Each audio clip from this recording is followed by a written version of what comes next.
Hey guys, welcome back to our urban homestead. Today's video is going to be something that is canning, but it's not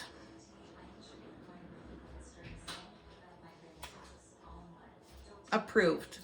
Something I do all the time, and I suggest if you can scoop up a deal, you do it too. Now, that being said, again, this is not approved. I've been canning for 30 plus years. I am super comfortable in canning. I do follow safe practices. I don't care what anyone wants to email me or comment in the comment section below about. I know what I'm doing. If it's my kitchen, it's my rules. If you don't feel comfortable, don't do it. It's really not that big of a deal. Go find some of my other canning videos where I pressure can and all of that. That being said, we are canning tomato paste. We are re-canning tomato paste. Matter of fact, also, look at Carmen got me the steam canner for Christmas. Thank you so much, Carmen. Seriously, I can't even tell you. I've been wanting a steam canner for so very long. You know, with my MS, it's just a lot easier when I'm trying to water bath something to bring to the stove. Not only that, but it cuts down on like water waste. If I was to get one of my big, huge pressure canners out to try to water bath with, it's just a whole lot of extra water that I don't need to use. I will link the steam canner that she sent me below in the description if you're interested in getting one for yourself. I've already used it once and I absolutely love it. Thank you again so much, Carmen. You literally, I can't thank you enough. All right, so to get started, what I'm going to do is I'm doing these in half pints. So I have the half pints warming up in the steam canner. I'm going to get this tomato paste into the pan. I'm going to get that warmed up. But there is one other step we need to do. We can't just straight warm tomato paste into the jar. And I'll be back to show you that in a second. All right, so I have the number 10 can of tomato paste in my, enamel Dutch oven. You can do it in whatever pan you want. I do not recommend doing it in aluminum. I know some people will disagree with me, but it is what it is. So I am going to add about 1 cup.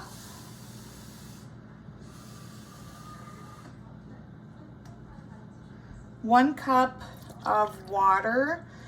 You do want to dilute this down a little bit because it will thicken in the process time. So we need to thin this down a little bit just to ensure that, you know, it can process correctly. I know that some people are going to say it's not approved. Nothing you do is going to make it correct. Again, this is my kitchen. This is my rules. I've been canning for a very long time. I feel comfortable doing this. If you don't, please scroll along. I'm going to add some more water.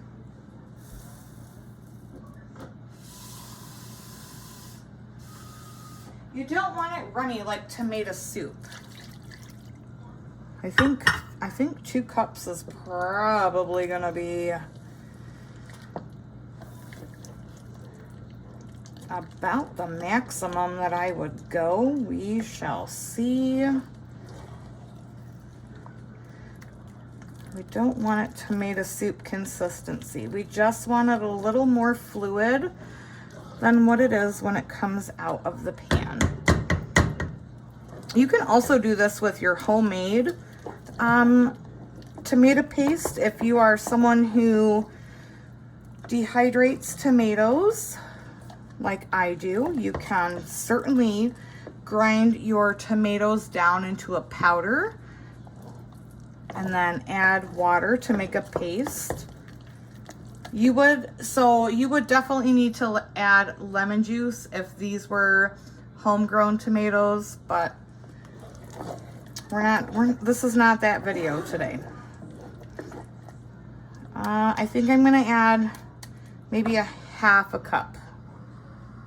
So 2.5 cups for that number 10 can. Oh Lord, hopefully that's not too watery. If it is, I'll just get some of my dried tomato powder. But no, that looks like it should be perfect.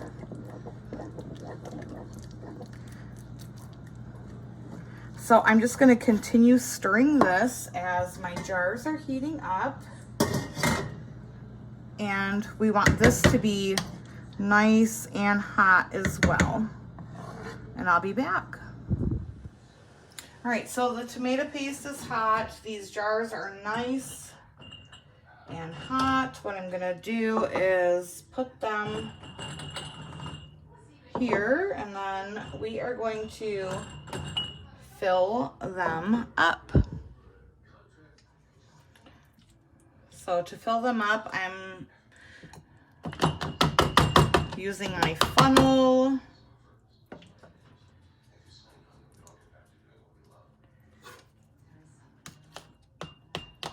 In my debubbler.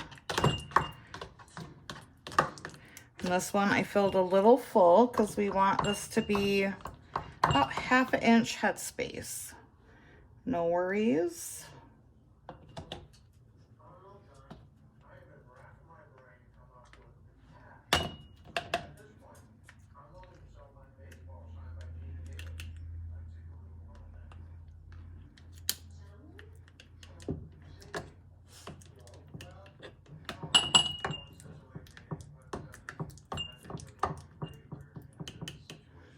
And until I wipe the rim, I'm just gonna set it here because that's just gonna keep everything nice and warm. I'm gonna go ahead and fill the rest of these jars, and I'll be back for the next step. All right, now they're all filled. Clutch your pearls. I have debubbled them, but clutch your pearls, girls, because we're gonna bang these jars. And I'm gonna go around with a debubbler again. Gonna wipe the rim very, very well. And each time if I feel the need to go around a second time, I'm gonna use a completely different piece of my cloth. Again, we're gonna debubble.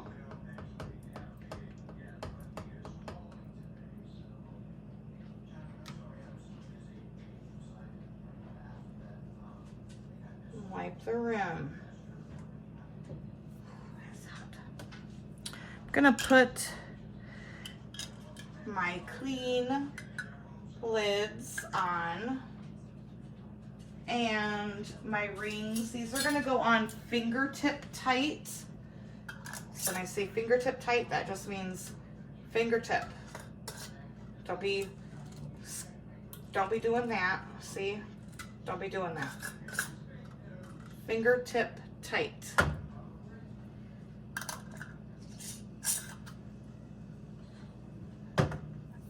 And I'll be back. All right, they are all debubbled. The lids and rings are on. And now what I'm gonna do is I am going to put the lid of the steam canner on. And we'll talk more about this once it reaches its, well, we'll talk about it now, shall we? So it has a gauge on it, and the gauge on it goes directly by what zone you're in, and the zone is per your altitude. So I am zone 3. You guys probably can't even see that right now. I am zone 3, which is altitude of, I think it's 1,000 and below, which is like the pretty standard canning, but please do your own research on that. I just know my altitude. I don't know your altitude, so don't come at me for that. You may also be asking, Chelsea, why are you doing this? Seems like a lot of trouble. Well, when you find a good deal on a big item of something, of course you're going to want to, like, I obviously cannot use all of that in a day, couple days, a week. I'm putting it into my pantry shelf for future use. To me, that's just smart, especially with the price of everything nowadays. So I really, if you are an experienced canner or you feel comfortable doing out of the box canning, it is something that I really encourage you to look for the deals to what you can put on your pantry shelves. Again, I've been canning for a very long time. I feel very comfortable doing this. I already know I'm going to get emails and comments. Save the drama for your mama, because I'm not here to listen to it. You're just going to get blocked and move on with your life. It's my kitchen, my pantry.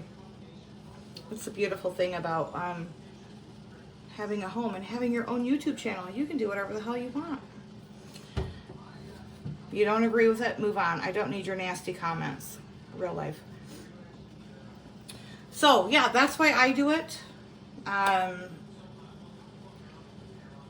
You don't want to do it, don't do it. It's fine. I'm fine. It's fine. Everything is fine. So I'm just watching the gauge on this. It hasn't reached the time or the desired temperature for my zone. So you're going to want to, so I'm using a steam canner, which Carmen so graciously sent me for Christmas. Seriously, thank you so very much. You can do this in a water bath.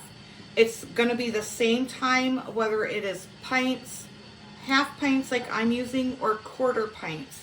It is all the same time, and that's going to be 45 minutes. So once my temperature goes up on my little gauge, I'll show you what that looks like, and we'll start the countdown. So it has reached the appropriate setting for my zone. So I am now going to start the timer for 45 minutes. Again, please do your own research on your altitude, and if you have a steam canner, what that zone is. There are 3 different zones. Typically, the most popular zone, like if you were pressure canning, for me it would be 11 pounds pressure or 10 pounds pressure. That's pretty much the most popular altitude. So, again, please do your own research. I'm giving you a guideline, not the rule. Since this is a longer water bath recipe, you do want to make sure that you have some hot water on hand in case you need to add a little bit to the canner.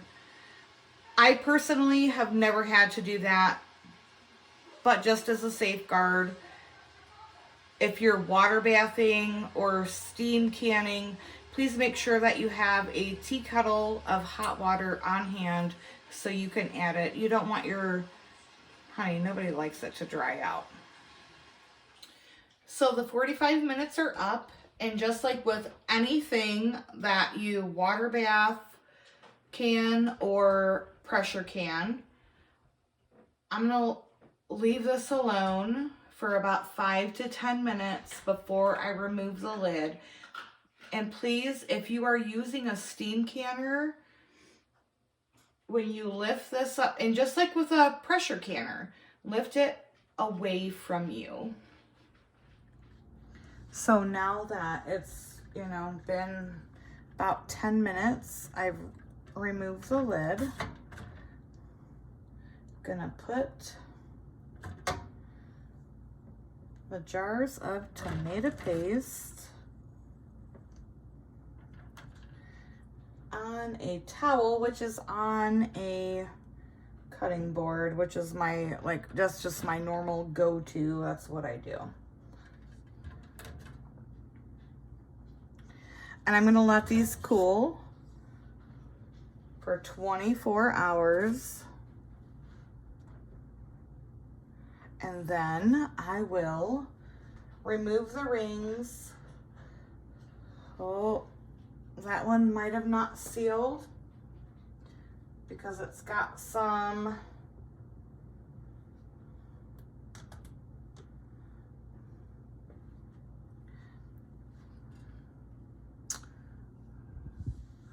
siphoning out here. So if that's the case, I will use this tomorrow in my pot roast that I'm cooking, but I'm gonna leave it alone for now.